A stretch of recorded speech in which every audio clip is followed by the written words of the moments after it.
연방통신위원회 브랜던 카 위원장이요. 바로 이분인데요.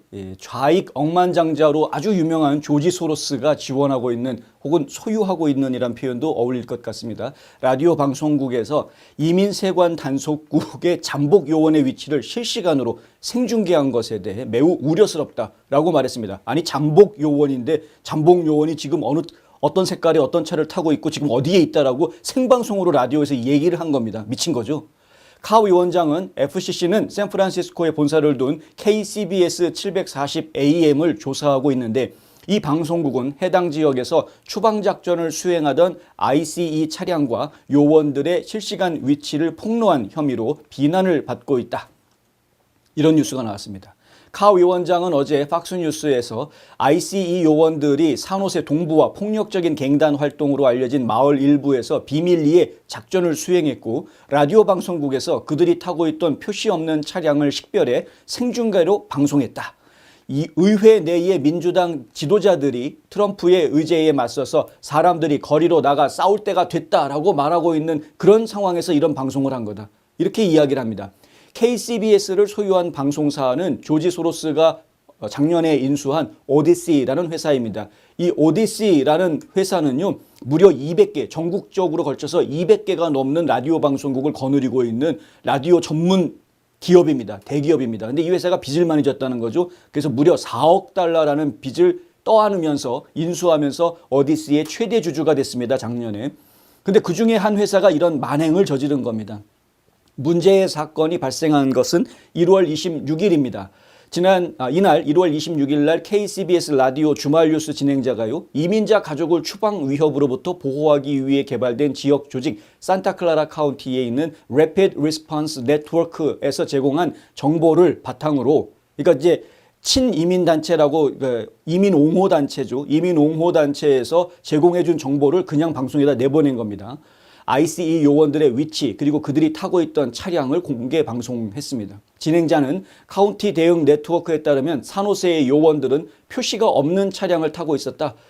그러면서 무슨 색깔이고 그 회사 자동차가 어느 회사 제품이고 모델명이 뭐고 이런 걸 다 얘기를 해준 겁니다.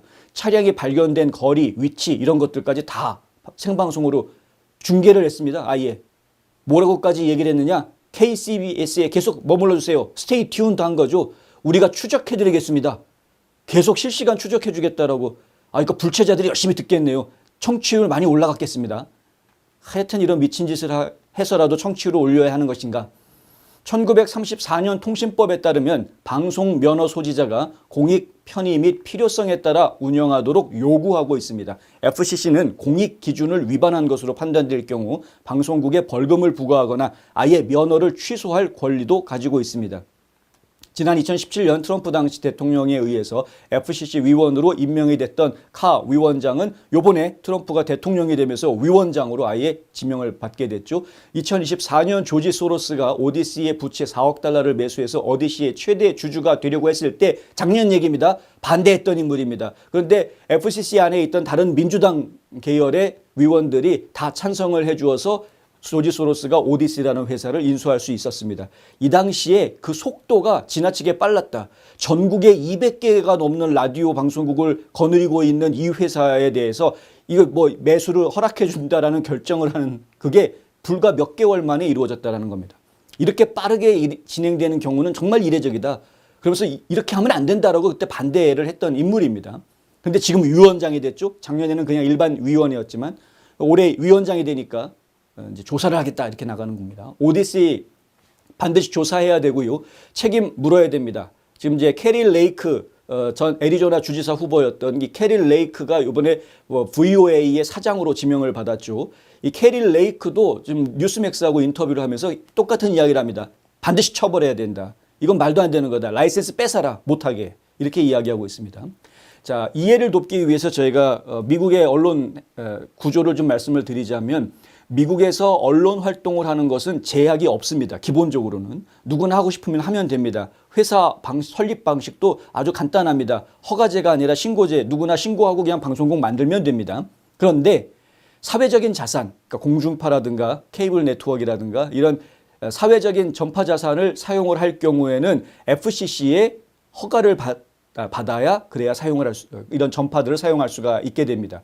그러니까 전파를 사용하는 TV 방송국, 라디오 방송국들 같은 경우에는 FCC 허가가 좀 필요한 상황이죠. 만약에 FCC로부터 라이센스를 받지 못하면은 방송국 운영에 차질이 생기게 됩니다. 그럼 다른 방송국한테 자기를 팔든가 뭐 이런 식으로 해야 되는 상황이 되는 것이고요. 어찌됐든 간에 이 방송국 운영을 하기 위해서는 FCC의 허가가 필요한데 규정들이 있습니다. FCC의 인가를 받은 방송국과 FCC의 인가를 받지 않고 자유롭게 활동하는 이런 팟캐스트라든가 유튜버라든가 뭐 온라인 인터넷 매체라든가 이런 경우하고는 좀 거리가 있는데 이런 FCC에 등록이 안 된 일반 매체들 같은 경우에는 본인들이 하고 싶은 이야기 그냥 얼마든지 자유롭게 할 수 있는 상황이지만 FCC의 라이센스를 가지고 있는 매체들 같은 경우에는 공정성이라든가 공익성에 대한 그러한 요구사항들을 받습니다. 만약에 그런 것들을 어기면 그럼 제재를 받을 수 있는 그러한 상황들이 좀 있습니다. 물론 규정을 강하게 적용하는 예는 흔하지는 않습니다. 그런데 이번에 이 KCBS의 방송 행태는 사회를 굉장히 위험하게 만드는 잘못된 행태, 범죄자들을 검거하는 작전인데 오히려 범죄자들을 피하도록 도와주는 그러한 방송을 한 것이기 때문에 범법 행위로 볼 수 있는 그러한 위중한 상황이다. 그래서 결국은 이 KCBS는 방송 라이센스가 좀 취소돼야 되는 것 아니냐라는 목소리가 지금 굉장히 높아지고 있습니다. 이런 일들이 지금 벌어진다는 것 자체가 미국 국민들이 얼마나 나태해져 있고 해이해져 있는지에 대해서 단적으로 보여주는 거긴 합니다. 물론 캘리포니아에서 벌어진 일이긴 합니다만 그러니까 그런 일이 가능했겠죠. 조지아 같으면 절대 있을 수 없는 일인데.